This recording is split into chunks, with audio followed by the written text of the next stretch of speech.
आपने वामपंथी और दक्षिणपंथी शब्द बहुत सुने होंगे।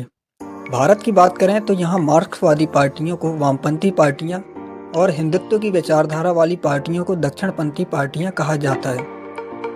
वैश्विक स्तर पर बात की जाए तो उदार कहे जाने वाले तबके के लिए वामपंथी यानी लेफ्ट विंग और कंजर्वेटिव के लिए दक्षिणपंथी यानी राइट विंग का इस्तेमाल किया जाता है।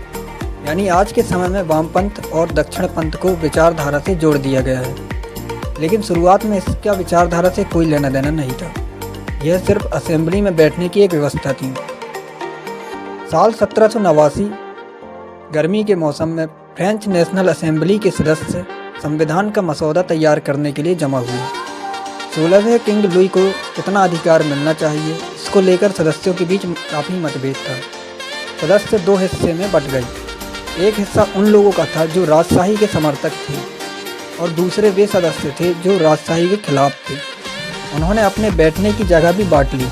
राजशाही के विरोधी क्रांतिकारी सदस्य पीठासीन अधिकारी की बाईं ओर बैठ गए, जबकि राजशाही के समर्थक कंजर्वेटिव सदस्य पीठासीन अधिकारी के दाईं ओर बैठ गए। इस तरह वहां से लेफ्ट विंग और राइट विंग का कॉन्सेप्ट वजूद में आया।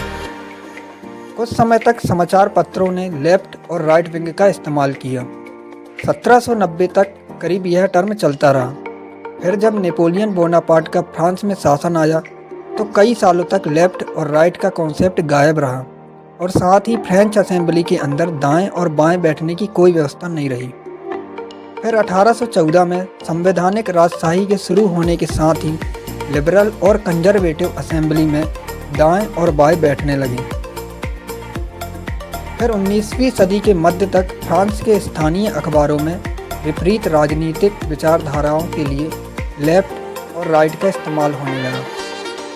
राजनीतिक पार्टियों ने तो बाद में खुद को centre left, centre right, extreme left और एक्सट्रीम राइट के तौर पर पेश करना शुरू कर दिया। 18वीं सदी तक फ्रांस का लेफ्ट और राइट कॉन्सेप्ट दुनिया के बाकी हिस्सों में पहुंच गया, लेकिन कुछ सालों तक इंग्लिश बोले जाने वाले देशों में इस टर्म का इस्तेमाल नहीं हुआ। वहाँ 20वीं सदी की शुरुआत में ही जाकर ये टर्म लोकप्रिय हुए। वैसे अब बैठने की व्यवस्था से इस शब्द का कोई लेना देना नहीं है, लेकिन कुछ देश में अब भी बैठने की इस तरह की व्यवस्था है। जैसे अमेरिकी संसद में डेमोक्रेट्स और रिपब्लिक हाउस और सीनेट चैम्बर्स में एक दूसरे के आमने सामने बैठते हैं। वामपंथी विचारधारा इस विंग से ताल्लुक़ रखने वाले लोगों का मानना है कि समाज के हर इंसान के साथ एक जैसा व्यवहार होना चाहिए, भेदभाव नहीं होना चाहिए। यह विचारधारा बराबरी, बदलाव और प्रगति को बढ़ावा देने पर फोकस करती है।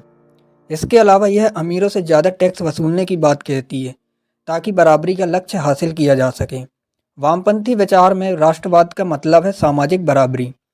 वहीं दूसरी तरफ दक्षिणपंथी विचारधारा में यह विचारधारा रूढ़िवादी मानी गई है। इनकी आर्थिक नीति में कम टैक्स वसूलने की बात कही गई है। इसमें अधिकारियों, परंपराओं और राष्ट्रवाद को अहम दर्जा दिया गया है। इस तरह अगर दोनों विचारधारा की तुलना की जाती है तो दोनों एक दूसरे के विपरीत साबित होती हैं।